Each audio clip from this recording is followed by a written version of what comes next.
We will go live.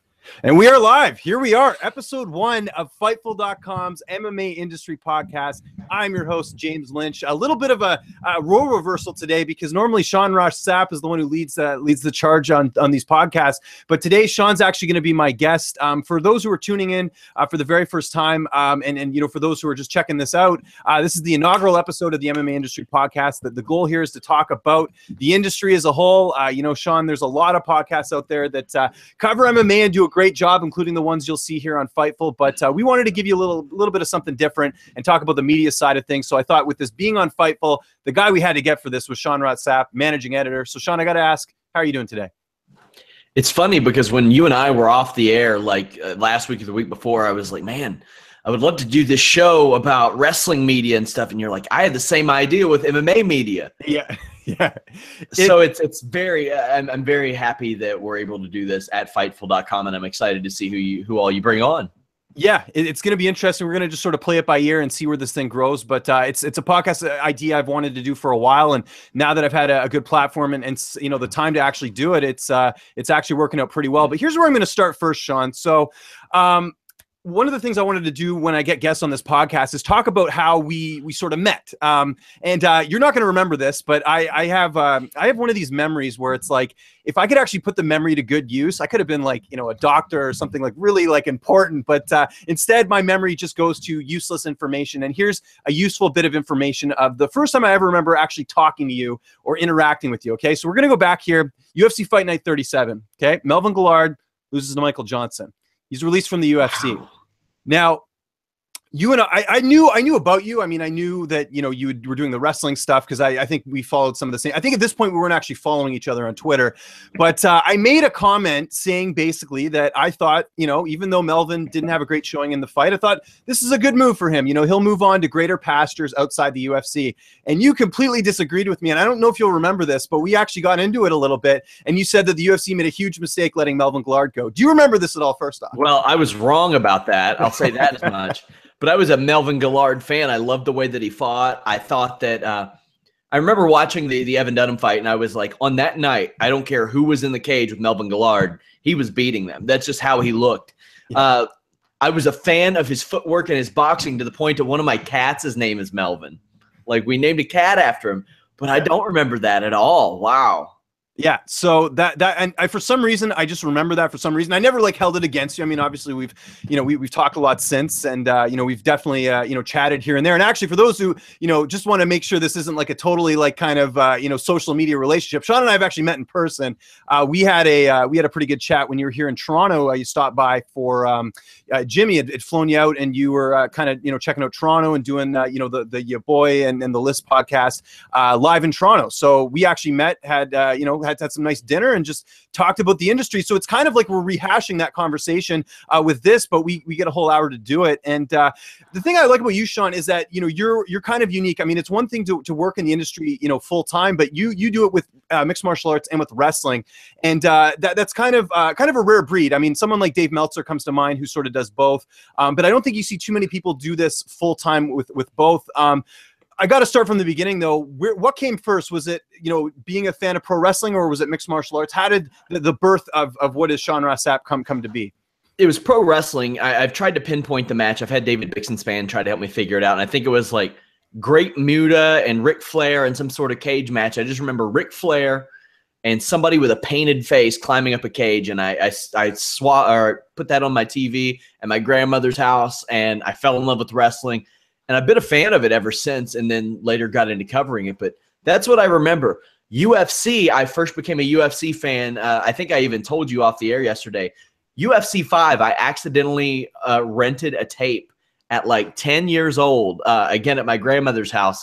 I thought Big John Hess was the baddest dude in the world. Yeah, little did I know that a year later he would get murked by Vitor Belfort. But I saw him, and back then the rule set was much differently, and I was like, who's going to beat this guy? Well, as it turns out, somebody good could. I was going to say, so you're an OG fan because, you know, there's this weird thing in the industry, you know, just from sort of a fan perspective, not a media perspective, but that people take it like a badge of honor if they've like watched the sport since the beginning. And like, you know, now that's sort of, you know, before it was like, oh, now you're like a tough noob. You only liked it when, you know, the Ultimate Fighter came on, and now it's, you're a McGregor noob, you know, like it's sort of transitioned from that, but I can definitely appreciate someone who's like watched it since the VHS tape days. There's something kind of neat about that, you know, because you've kind of seen it grow from where it was, you know, kind of basically being like almost like blacklisted to some degree. I mean, it wasn't you know, as readily available to where it is now. So I think that's very interesting. Do you remember the first article or blog or anything you ever did that was remotely related to working in the media? Do we have to go really down memory lane for that one? Yeah, I do remember. It was Bill Apter's OneWrestling.com. And to specify, I wasn't a fan all the way through. I watched like a Tank Abbott pay-per-view highlight. And then later, my cousin introduced me to Pride, which had a bunch of pro wrestling style stuff. And I was like, that's cool. But I specifically remember One Wrestling. It was January 4th, 2010. I had pitched an idea to Bill Apter because I was falling out of love with pro wrestling. I was really falling in love with MMA. I had been training and doing all that. And I had pitched him the idea of a column that where if I just wasn't into it by WrestleMania, I was going to give up pro wrestling. I don't know if I really ever had the desire to really abandon watching pro wrestling, but it was an interesting time. TNA Wrestling was on Monday nights at that point. They had Hulk Hogan come in. They had Eric Bischoff come in.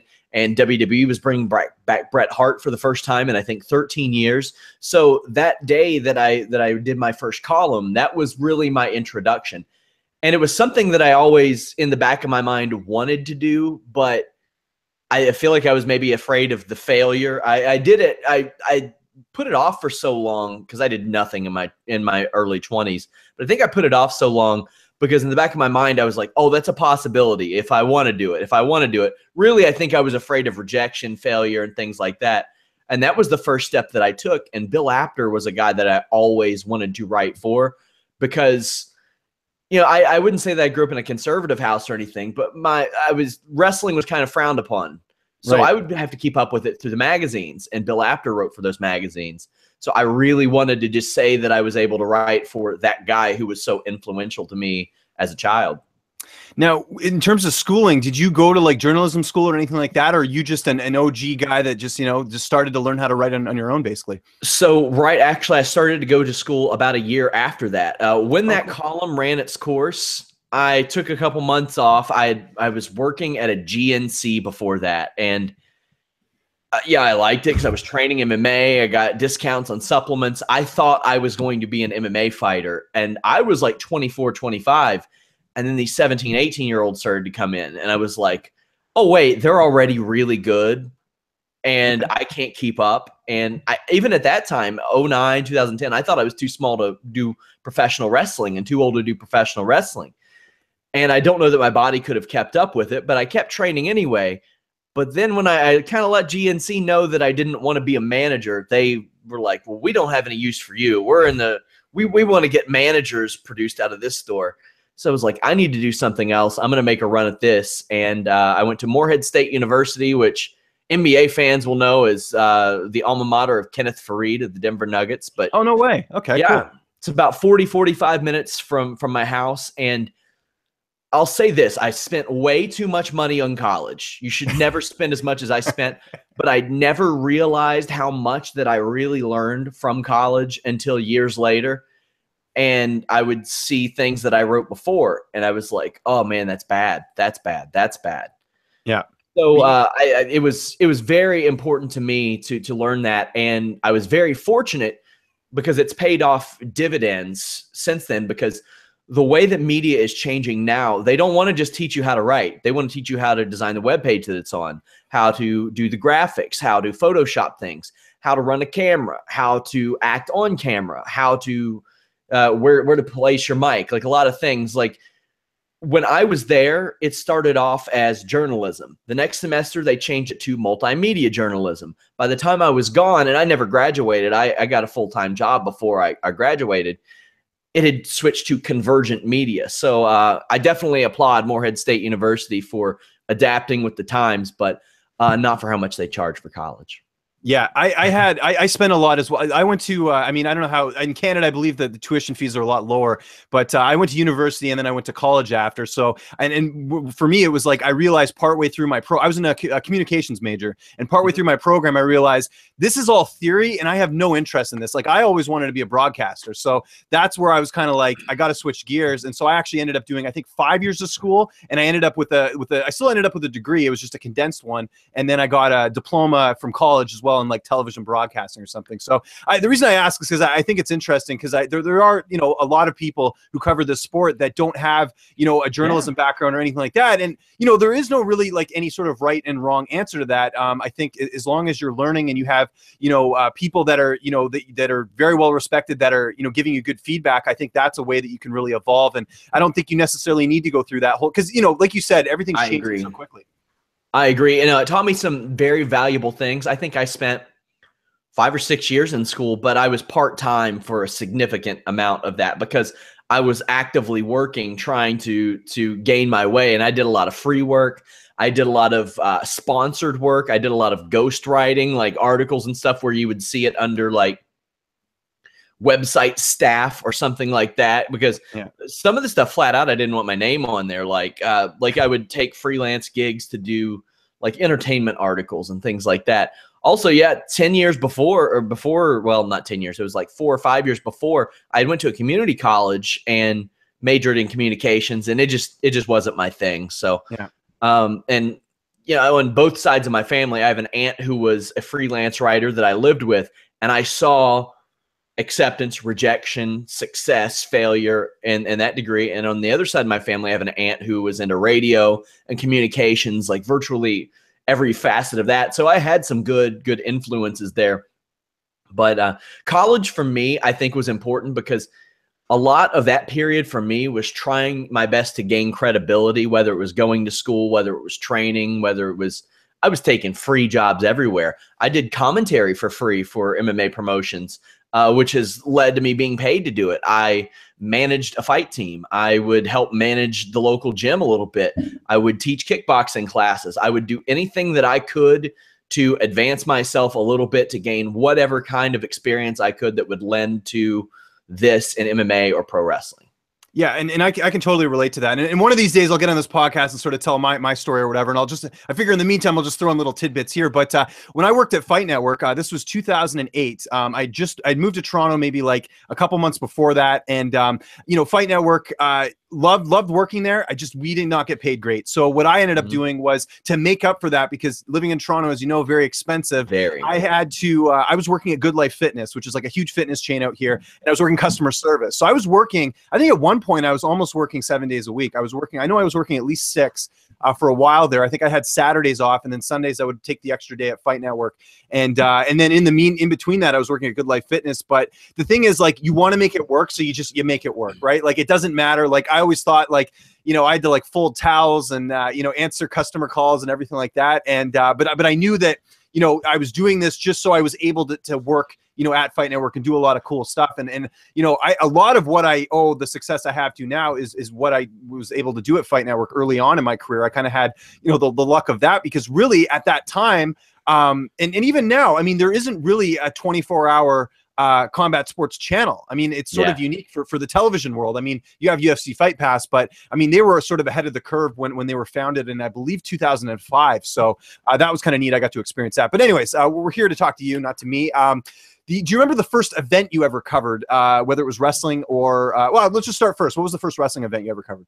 Gosh, it's actually hard for me to remember because I do so much of my work remotely. Yeah. Actually, I think it was just a local independent show in Aberdeen where I would go on to wrestle, actually, which is kind of cool.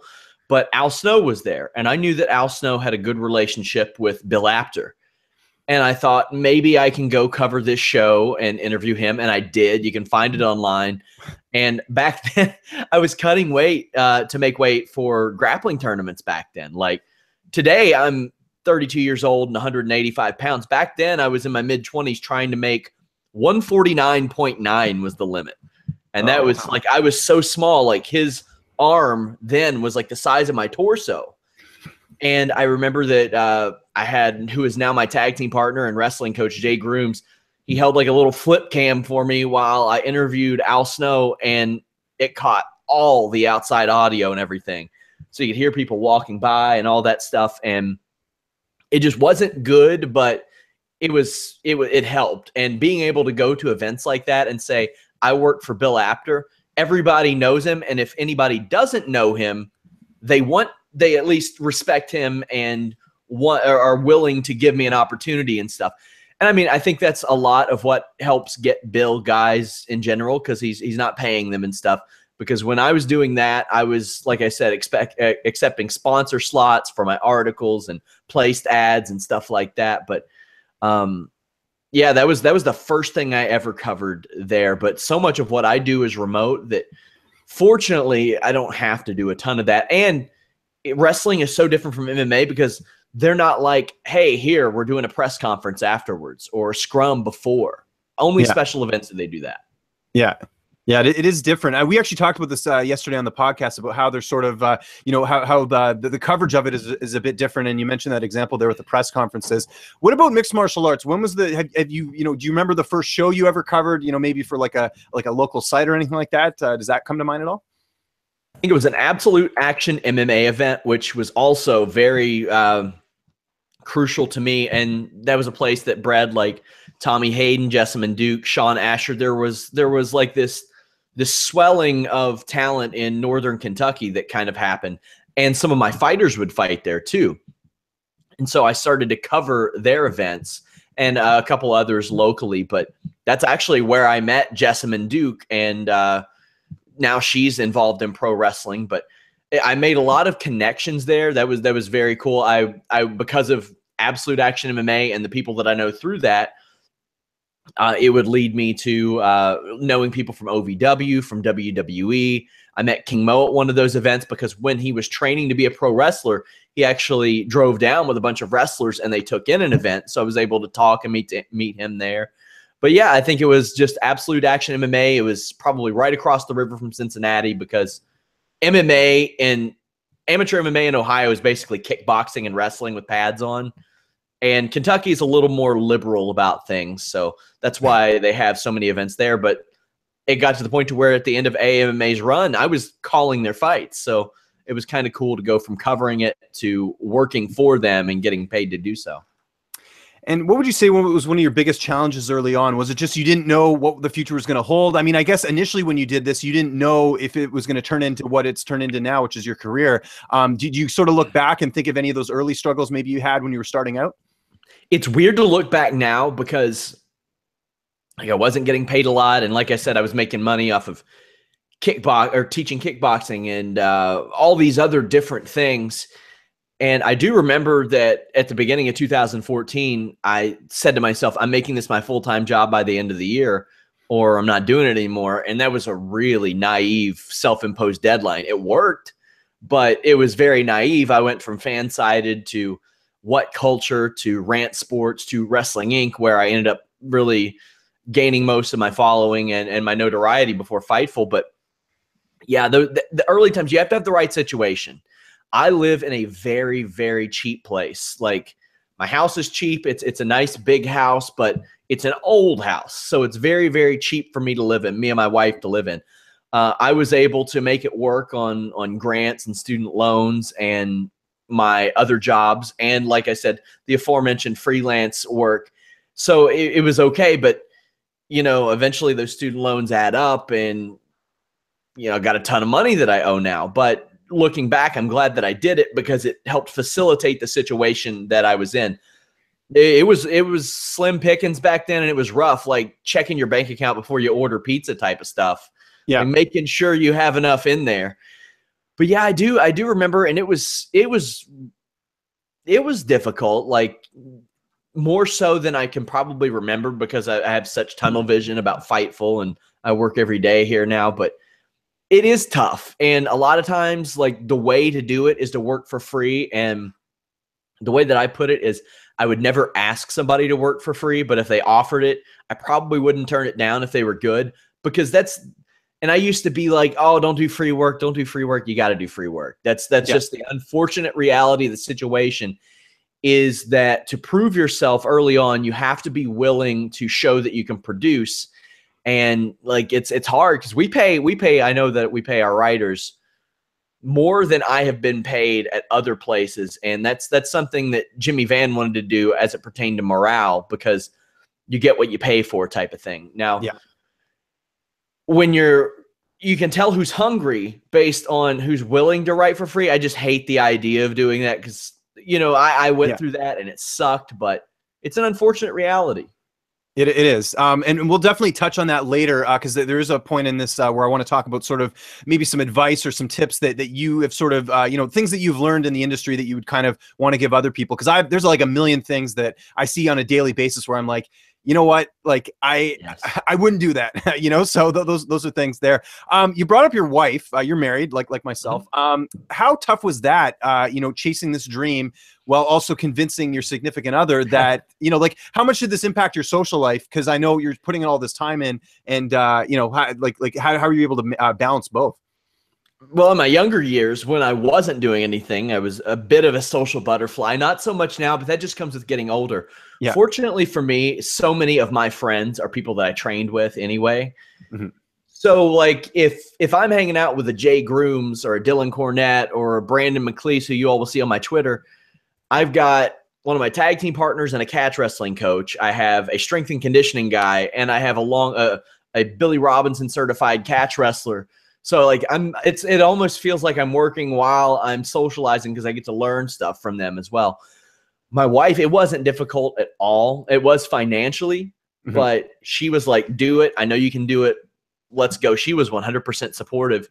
And that facilitated what we have going now. Like she's going to school part-time and working part-time now because when I was able to lean on her, that now allows her to lean on me. And now she wants to become a special education teacher. That was her motivation. That was her passion.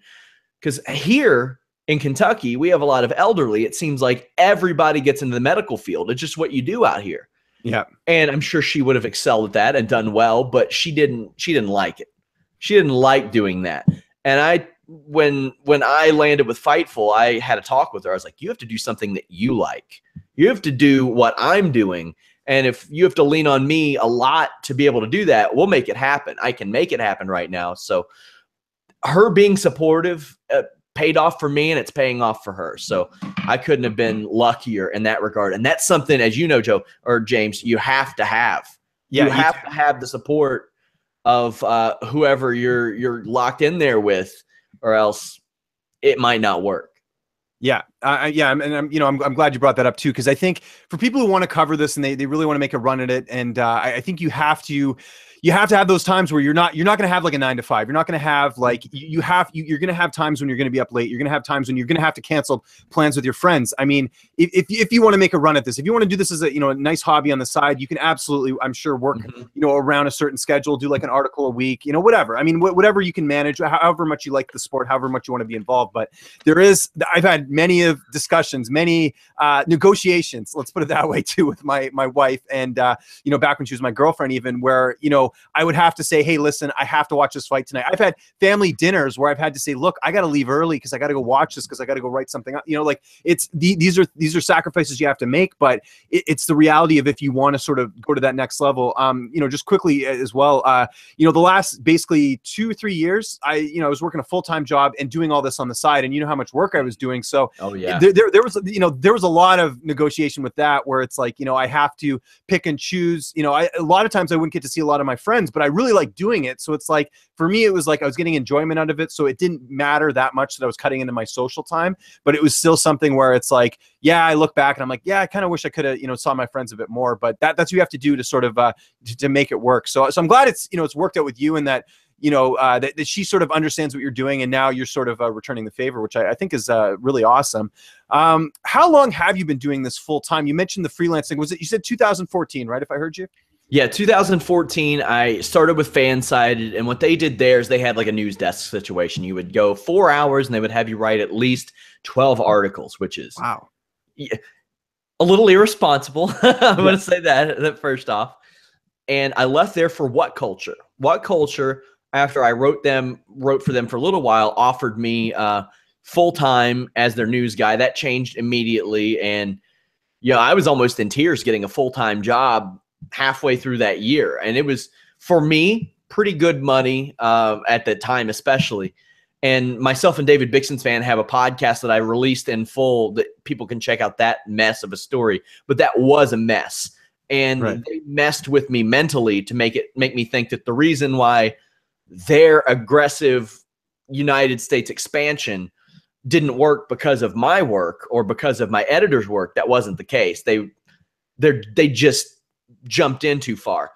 So I'm sitting there and I'm like, okay, well, what can I do? I worked for Rant Sports in the interim, and it was just a convoluted back end and hard to work.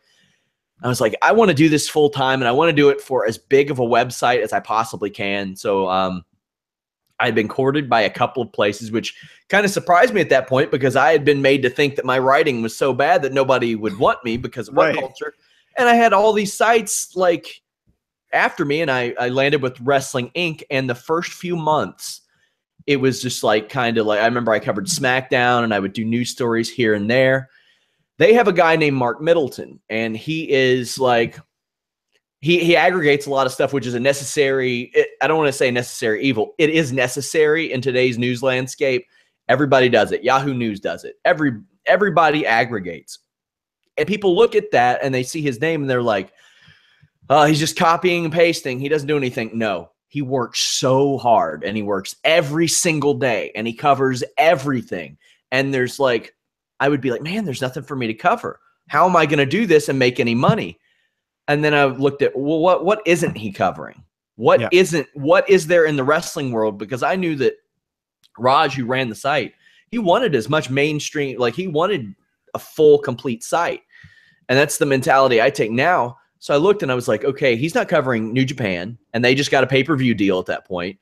Not covering Ring of Honor, which was making waves and getting on Destination America. He doesn't cover all of TNA wrestling. He doesn't do the MMA stuff because we would post like one MMA story a day, and we would cover the pay-per-views live. And I was like, I'll do all that. Who updates the photos and videos? I'll do that. Who does social media? I'll do that. Who updates who edits the videos? I'll do that too. Anything that I could. Who moderates comments? Sign me up for that too. Then in the middle of 2015, myself and David Bixenspan started to do a podcast. It was probably about a month or two before that. Because of how cheap it is to live where I live, I was probably full-time. But I had to embrace doing everything at that website to do so, which gave me a crash course in learning how to run a website, which was very good. It was a blessing. Interesting. And do you feel like, as this is all happening and everything's going on and, there's all these changes and stuff, like, was there ever a point when you're like, maybe I want to get out of this, or are you just still staying the course and you're just like, you know what, I'll get through this no matter what happens? I guess, getting those offers, I'm sure that gave you some confidence knowing, hey, I belong here. Like, no matter what happens, I'm going to continue going. Yeah, that was pretty cool. I mean, there are always those nights, like across any job I've ever had, where I'm like, I don't want to do this ever again. Maybe I can just quit and do something else. Yeah. But I've never, ever, ever seriously considered it. I would work 60 hours a week at Fightful until I was 80 if I could. Like that's just, it's what I like to do. My hobby is my job, and my job is my hobby. Like I love to do it. And when I'm not doing it, I think about doing it. So that's a situation I'm in. Very, very lucky. Yeah, and I think one thing you also talked about, was how when you wanted to do multiple things at a site, and some people hearing that are like, well, why do you want to give yourself so much work? I mean, at the end of the day, if you can become more valuable to a site, if you can say, I'm not just a writer, I'm a guy who does moderates comments, I can do this and that. Like, I see people going on social media saying, hey, hire me as a social media guy. Like, I just don't think that's, how many people can do social media? Like, it's not like rocket science. It's like, what it reminds me of is like back on a resume when someone would put skills, Microsoft Word. It's almost the equivalent of that in some ways. Like, I just think that you have to be, in my opinion, I think, some people can get hired being really good at one specific thing, but I think the best bet for long-term survival is to be able to do everything. And I'll tell you quickly of a coworker I had, and someone that, I still talk to on a regular basis, is Robin Black. And I remember when Robin started at Fight Network, I was there. I started at Fight Network before Robin did, actually. I remember his first day on air. I remember Robin, I mean, he could do, the on-air thing for whatever reason was not, a smooth transition for him. He had done some stuff before at Much Music, but then when he came over to Fight Network, I think he'd even admit it was, wasn't going according to plan. And to see where he is now, where he's kind of evolved from that. And I know now, he knows how to, gather footage, he knows how to put stuff together. And of course, now we know him as the breakdown guy. But that Robin was so far from that when he first started that, you wouldn't even recognize him. And I think that's the key thing, is that, as you're going in your career, you have to evolve. You have to find ways to sort of become more valuable, because you never know when those skills will end up benefiting you. We have a guy, Kyler James, who does our social media now, and he's kind of learning on the job and stuff, but he was so dedicated to promoting Fightful and doing all this stuff and tweeting about the shows. I was like, yeah, we can get work for him. And for people who are looking for just social media work, you better be able to keep up with like the Flying Brian Jays and the Justin Golightly's, people who separate themselves from everybody else. Because if you're just going to be out there and tweet, man, that was cool. I mean, okay, I can do that. But when you got somebody like Justin Golightly who's going to create literal art to support his social media, you got an uphill battle to compete with a guy like that. Yeah, you certainly do. And on that same note, do you struggle at all with, I'm sure now you're getting, I mean, I see your follower count, I see, the notoriety you get. I mean, is it tough at all when you have, the trolls and the people out there, getting on you? Like, do you struggle with that at all when it comes to, dealing with that? Because I think, one thing I always keep in mind is like, just don't acknowledge it, because if you do, unless you make a mistake, if you screw up on something, you want to own up to it, that's one thing. But I see guys on there a lot where, journalists, I should say, that, will talk back to someone, and it's like, I'm always mindful of that. How do you sort of deal with that, with the social media backlash and things like that? I am a troll at heart. I love to eviscerate people. I do. I've told a story about how I used to kind of pick Justin LaBar, who works for Wrestling Inc. now, used to work at WrestleZone. And he reached out to me and he's like, man, what's the beef? I like your work. And that changed my outlook. Mm-hmm. Unless I think it was Bill Apter that told me, if they don't know you personally, don't take it personal. Yeah. Like, okay, that's a good point. And I used to address it. And then Jimmy Van was like, just don't. So I rarely do, unless I have like something funny to say back, like just an offhand comment and stuff. Because we when we deal with wrestling, we're talking about subjective entertainment by and large. And I could think that a match is the greatest thing of all time, and somebody else could say, no, that was stupid, I hate it. So these days I don't really pay any attention to anything like that, because people will come out of the woodwork and like people think I hate my old bosses and stuff like that, and think that like we're battling behind the scenes. Like it's weird, some of the assumptions people come to. Yeah, usually I let the commenters in my own chat deal with it, because they don't last much longer once those guys get a hold of them. Yeah, that's a key thing you brought up there is, if you are going to respond, say something funny, so at least it rolls off your back, and then you also get the credit of, seeing you, verbally destroy someone else, which is always nice.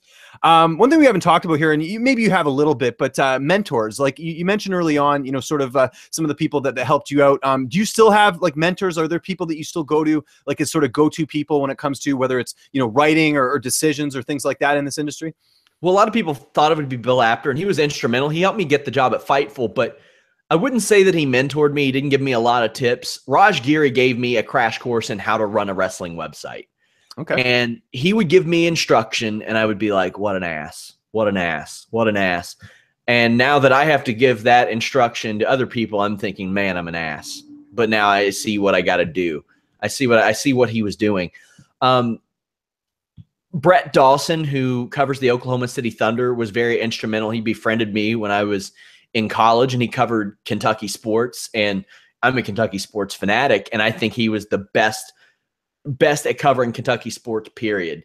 And just it wasn't like him giving me necessarily technical tips, just having a guy who was so well known in this area being nice to me and taking an interest in what I was doing and saying, that's kind of cool, that's kind of cool, not saying, oh, that MMA, it's so barbaric. And I had a person from my local newspaper say, oh, pro wrestling, huh? Who knew? I'm like, yeah, sorry. I don't want to go cover Augusta girls middle school golf at 6:30 on a Wednesday afternoon, because I had people that tried to get me to work there and wanted me to to try to work there. I was like, I don't want to do that. I don't want to cover high school volleyball on a Thursday evening when I could be covering something that's happening in the UFC and be much happier. My aunts, they helped me out a lot, the one in communications and the one in freelance writing. But yeah, I would say definitely Raj helped me so much at Wrestling Inc. and I maintain a healthy relationship with him. Like a friendship, will talk once a month or something, just like, hey, hi, how you doing? Jimmy Van has helped me out immensely. Like, we bust each other's balls on that Wednesday show a ton, but I didn't realize how little I knew about some of the business aspects of this until I got with a guy who had succeeded in business and how he deals with people on a personal level sometimes. Like, I went to Toronto and I was like, man, every single person that works for him looks like they couldn't be happier than to work for him. And I was like, man, that's how I want my people to be. Don't know if that's the case, but that's the type of thing I want. So it's more like influences that I take from each person. But yeah, all those people were very, very helpful. I know there's some stuff you can't talk about here, but tell me how it came together with you working for Fightful. How did you get the job? How did the process go? Like, take me to that moment when you first found out there was interest to getting hired to where we are today. So I had been working at Wrestling Inc. and the podcast really took off. That's something that I often wonder. I'm like, well, what happens if I would have gotten into wrestling media in my early 20s and not wasted all that time? I think that the best case scenario for me was to wait until I matured. And it's crazy to say that I matured at that point because I'm still incredibly immature. But I gained my full-time work in a podcast era, in a video podcast era. And that was crucial to my success. My follower count would probably be at 60% of what it's at if I didn't do a podcast, if even that. So I had worked in all these different avenues. I had coached, I had wrestled, I had done MMA training, I had done all this stuff. And I know that Jimmy Van was looking for a person that had all of that. And I know that he talked to a couple people before, but it was kind of just a cold email. Hey, would you be interested in doing any freelancing? And I messaged him back and I said, well, I mean, I already worked for the largest wrestling website in the world at the time, wrestling news website in the world at the time. So I wouldn't be interested in doing any freelance work, but I'm always looking to advance myself full time. And we talked and he told me he wanted to do MMA, pro wrestling, and boxing. And I'm still very much learning about boxing, but I had trained in it a bit and he laid it out and I was like, this is exactly the situation that I have always wanted. Because people would ask me if I wanted to start a website and I said no. But if somebody else wanted to come along with a similar vision, help me along, have the resources to do so, and have a good mind about it, I would jump at that opportunity. And that was the opportunity that I wanted. Like, that was my dream scenario. And before that, there were talks of maybe a Wrestling Inc. MMA offshoot, which I was excited about. I wanted that because I wanted that to be my full-time thing. But this came along and I had several offers. I had already decided that I was going to shot myself at that point because the sponsorship money that I was bringing into Wrestling Inc. paid for me basically because I get to keep a percentage, but it paid for my own pay. But I knew that I wanted to move somewhere else full time. And I had a few suitors, and I actually had one that offered me more than Fightful. And I was like, no, Fightful's what I want to do. This is the guy, this is the place.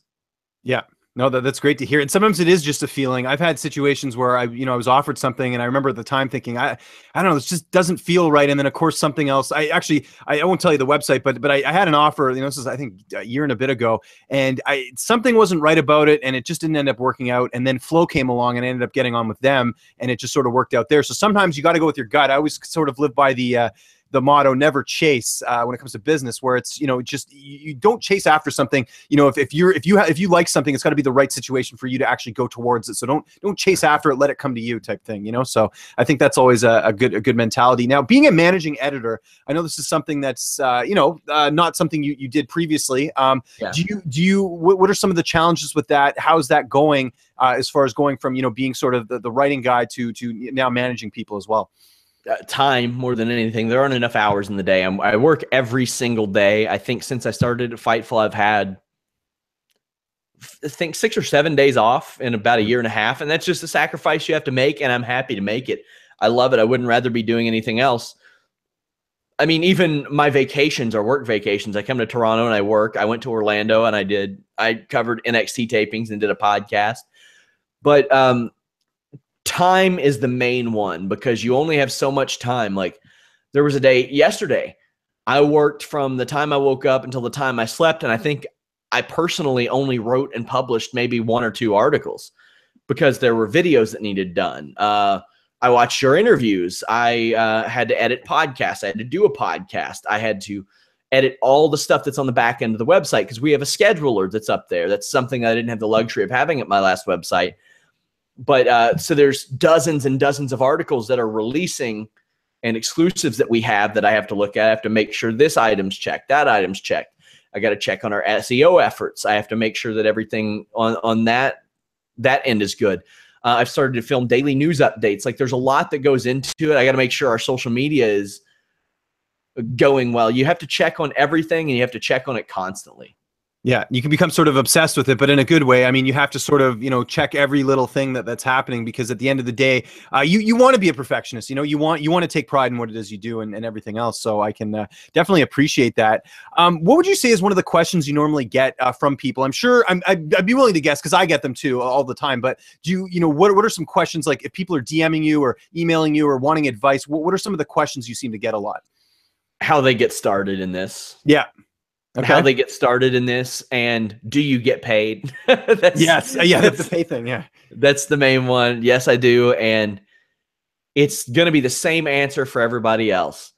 Either offer yourself up to do free work or go to school or just beat down doors, man. Nobody's coming to get you. Nobody is coming to get you and track you down. Like, I was very lucky that in a sense Jimmy Van did, but I mean, it wasn't like I hadn't done anything before that, but he wasn't a follower of my other website. Like somebody had to clue him in on who I was. So, the people, all these people, like they message me like I'm supposed to know them. And some of them I do, and some of them I don't. It's just, there are websites out there that are wildly successful that I've never even heard of in MMA and pro wrestling. Like, I don't even know how they stay in the black, but they do, and they do very well. But you have to beat down doors there. Everybody's looking for help somewhere. Like if you want to write for us for free, we'll probably run your stuff if it's good. If it's not, then we just won't. I mean, that's it. But yeah, getting into it is always the question I'm asked. And it's just shop yourself around, even if you're shopping yourself around for free. What about what are some things that you see on a regular basis, whether it's social media, whether it's what people are doing on other sites? What are some things that you think people are doing wrong that you personally would not do? Failing to credit sources in wrestling used to be. We could have a whole podcast on that, couldn't we? I don't see it in wrestling. I know in MMA it's pretty bad, but I hear in wrestling it's even worse. As I said, aggregation is a necessary evil. There are certain things like, if David Tease aggregates a story from the MMA Hour, I like for him to wait at least a day and a half before he does it out of respect to MMA fighting and Ariel Helwani and the people that do that work, or Mark Ramondi, or all these people that I greatly respect. But I mean, there are some things in pro wrestling, like it's like podcasts will send us transcripts and stuff, so that makes that part easy. But man, off the top of my head, just like there's a lot of things, like people will assume that if somebody's not in the wrestling business, like if they haven't worked before, they can't have an opinion on something subjective. I think that's ridiculous. I have worked before and I have trained before, and I personally trained and took bumps and learned this stuff because I thought it was the respectful thing to do. Not everybody has that luxury. Not everybody can physically get in there and do that because of ailments, because of time, because of things like that. There are a lot of little things like that. And, eventually this type of stuff and this schedule gets to anybody, but it's just little petty things like that. And I mean, we've all been there. What about, you mentioned training and being sort of in the trenches with this, which kind of makes you unique. Because I think if you look at MMA specifically, a lot of the journalists that cover the sport don't train. Do you feel like they need to train? Do you feel like you need to do that in order to be a good journalist? It helps. It also helps with credibility too a little bit. Now, I don't get to train as much anymore. I've always been extremely fragile. And in 2010, I was like, okay, I'm going to make a real run at this. I'm going to make an effort. I started in the winter, and by the beginning of the next winter, my body was like, no, you're not doing it. You're not doing it. Like, that's just how it is. I go in there, I try to wrestle my wrestling coach, and I've said it's like trying to move cement. Like, it's just not, it doesn't happen. It helps. I like to know what I'm seeing. Like when somebody holds on to a guillotine choke and their opponent has them in side control, I'm like, why aren't you letting go, dummy? Like one of those, like, you know what's happening. If somebody holds onto a double wrist lock and they're on the bottom, I'm like, why are you doing that? Because I walked into MMA class, catch wrestling class. I did those things and I paid the price for it. I learned. I think that stuff is important, but I don't think it's mandatory, but it does help. It definitely helps. You see a guy like Frank Trigg and some of the work that he does. I think he is one of the most underrated journalists across any combat sport. I think he's fantastic in what he does. And it's because he has, like, I have a knowledge. He has a vast knowledge. And it really helps. Yeah, it definitely helps out for sure. I talked earlier about what your first, article was in the industry. What about the first interview you ever did? Do you remember that? Yeah, that was the Al Snow one. And I'm trying to think of what else it would have been beyond that. MMA? I know that. What was your first MMA interview then? I think it was Sokoju. Oh, no way. Okay. Sokoju, I believe. Maybe like a Sean Asher or somebody like that, or it may have been Daniel Strauss.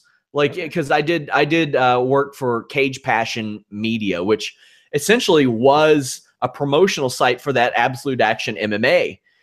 And as a part of like my agreement to do commentary with them, they're like, we'll give you a piece of this website. You can create content. You can do whatever. We turned it into Cage Passion Sports so I could cover sports there as well, because I wanted to dip my toes into everything. I wanted to be versatile. I think versatility is the most important thing. So I think that along that way, I had interviewed several local people, and I know I interviewed Daniel Strauss. I would have to look at the timing on that because that may have been before the Sokoju thing, but Sokoju was the first one on a national platform. That was for Fansided. Okay, that's interesting. How did you go about getting that interview back in the day? Do you remember? Josh Sanchez, he gave it to me. He said, hey, do you want to interview Sokoju? And I said, yeah, sure. That's how it was. It was whatever company that he was fighting for at the time fed it to Fansided. Excellent. Most memorable interview you've done, wrestling or MMA? Doesn't matter. Muhammad Hassan, easily, because that got me that was crucial to my career. Like, I mean, I talk about it on like a podcast every single week because it was so important to me. Nobody had talked to him for almost, I think he had done one interview in 10 years, and it was promote a comic book. And I reached out to him to an account on Twitter that had like 6 followers that I thought might be him, and it was him. And he was like, yeah, I'd be interested to do an interview. And it helped define me as like not just an aggregator, as somebody who could do long form work. But that was a good one. And also Matt Hardy, I interviewed him in character last year, and it was before Broken Matt. It's when he was Big Money Matt, and he had this terrible internet connection because I've had so many of those. Yes. And his house is legitimately like enormous. So he was at a place in the house where he couldn't get that great of internet, but I spliced it together. It worked really well. That was one of my more memorable interviews, and I've done a lot of good ones at Fightful. But like the ones that we do for List and Your Boy, DDP, I messaged him, and he was one of my first sponsors on a podcast. And I was like, hey, we should do an interview sometime. And like a month later, after not talking to me, he sends me a text, and he's like, hey, Monkey, let's do this. I have an hour. And I was like, okay. And he gave me this awesome interview that we actually just released on the site in full today. But that was one of my favorites as well. Is there anyone you haven't interviewed that you want to, that you haven't yet? I mean, you've interviewed a lot of people. Oh my gosh, a ton of them. Like when I saw Daniel Bryan on Talking Smack, him, AJ Styles, anybody who's been in the business for like decades, definitely.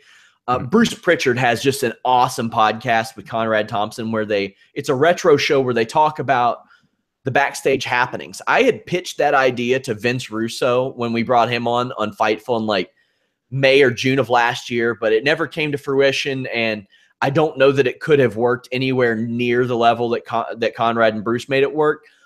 But I would love to have done something like that with Joey Styles, because I also reached out to him, or Eric Bischoff, who I also reached out to. But from an MMA landscape, like I had mentioned to you, perhaps a Burt Watson, somebody who had been there every single show and knew all these backstage happenings, like a retro type of just weekly show where I'm like, how did this happen? Why did this person pull out? What was the controversy behind this? Because we don't see a lot of that in MMA. Retro content in MMA is what I'm most interested in right now. Yeah, those are my favorite interviews. I remember, I think last year I interviewed Rich Clementi. I remember watching him on The Ultimate Fighter. I remember him beating Melvin Gillard and Gillard doing the suck it to Melvin Gillard. I remember that. Yeah, and to talk to him now, and then he added me to Facebook after and all that, and I sort of just kind of kept in touch with him, and that was kind of cool for me. Like I wasn't a huge fan of his, but I mean I saw his fight at UFC 83 when they had the first event in Canada. So I mean it's neat to kind of I'm like you. I like those sort of nostalgic memory. I mean nostalgic is selling these days, right? That's sort of the thing. Yes. So it's that's a very, like I saw something that Fight Network sent me about Brendan Schaub, and it was him talking about the Crow Cop interview. And the thing about MMA is, well, in wrestling too, but in MMA, like Brendan Schaub may have not has been willing to open up right after that fight or during his career. But now I don't want to say he's detached from the fight game. He has a successful podcast. He's worked for, I think, Bellator a little bit and Showtime. But he was so willing to open up to the point to where he said that he got Crow Cop's check on accident. Like that's the kind of story that you don't necessarily hear right afterwards that I think could be really tapped into and just used as far as MMA. That's something that I had told you before. MMA podcasting happened in reverse of pro wrestling. In pro wrestling, every fan, every media member was getting a podcast. Then wrestlers jumped on it and they found great success. In MMA, you had the Ariel Helwanis and the MMA Junkie radios and places like that had podcasts, but like not everybody had one. Then you got Daniel Cormier and Michael Bisping and just all these people who have really, really good shows. Now you see everybody getting a podcast. So I'm interested to see how that all pans out too and how that affects Fightful and all that. Interesting. We're got about 5 minutes left on this show, so I want to get a couple more things in here. What would you say is sort of been the proudest moment of your career so far? I know there's still plenty more to come, but is there one thing that sort of stands out to you that you mentioned that interview, but is that sort of the one that you think? Fightful, just Fightful in general. I love Fightful. I love everything that we're doing. I love that we find people who do different types of things, like just being able to create something with Jimmy Van that is out of thin air, essentially. Well, he wouldn't say so. He spent a lot of money on the site. Mm-hmm. So just to create something just that can become a news source across MMA, pro wrestling, and boxing, because we have weekly exclusives on all of them. I mean, we're breaking the news on Ronda Rousey doing pro wrestling. You've got interviews every single week. We've got Carlos doing a newsletter and being at the Barclays Center all the time. Doing that is definitely my proudest moment. And honestly, that when I took that trip to Toronto, I felt so happy that I had signed with who I signed with. And I mean, I knew I was in the right place before, but when I saw the morale of the people that worked there, I was like, okay, this is special. This is cool. And so are these people. And that made me very proud.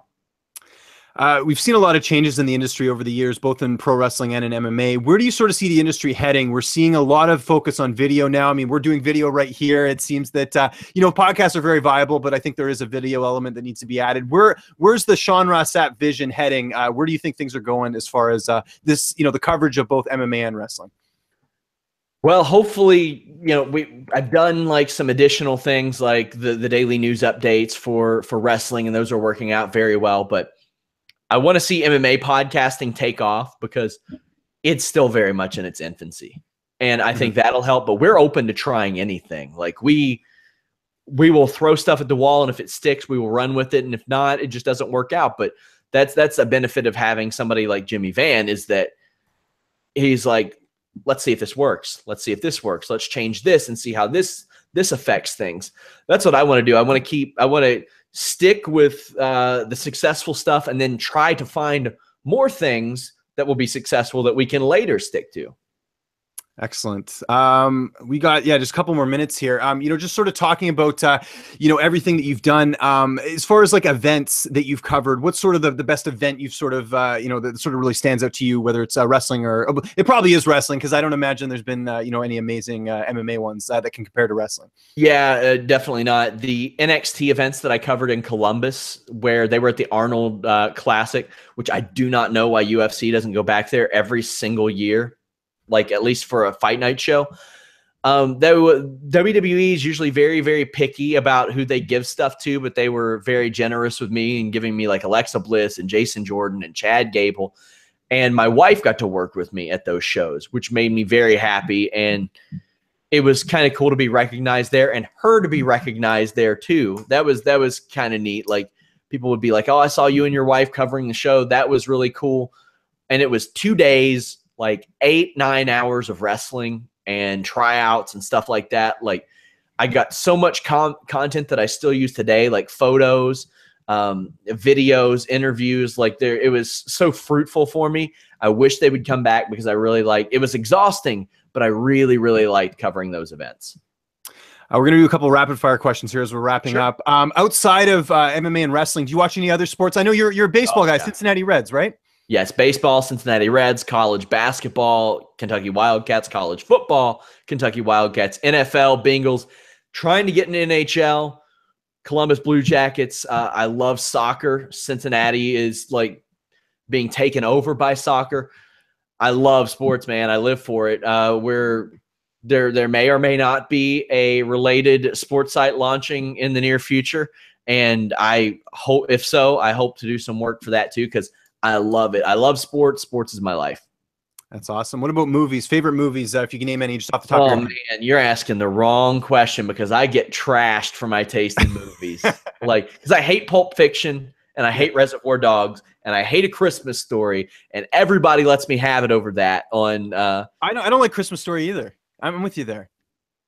Yeah. Like it's there's better Christmas overrated. Movies. Yeah, big time. You know what else is overrated? Might get flack for this one. Ferris Bueller's Day Off. All the guy did was take a day off. That's another one. You want to know my favorite movie of all time? Bloodsport. And I'll tell you why. The action in that movie was amazing, but the acting was horrible. So it actually ends up being a bit of a comedy. So you get like a 2-for-1 in that one. It was great. I can name that like every line in that movie. Moneyball might be my favorite. Yeah? I love I like that one too. That's a good one. What about TV shows? Do you do the Netflix thing or do you not have any time for that? Yeah, I do have some time for it. Breaking Bad is the GOAT, in my opinion. I love The Wire. I'm a Walking Dead fan.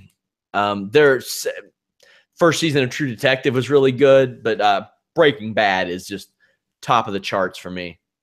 Will you go back and watch the episodes, or you like once you watch a series, you're done? I've watched it 3 times. Oh wow! And I like Better Call Saul too. I like that stuff, but Breaking Bad was a special situation because I had time to watch it 3 times back then. Like I watched it like as the last 2 seasons happened, I watched them all leading up to it, like while I worked and stuff.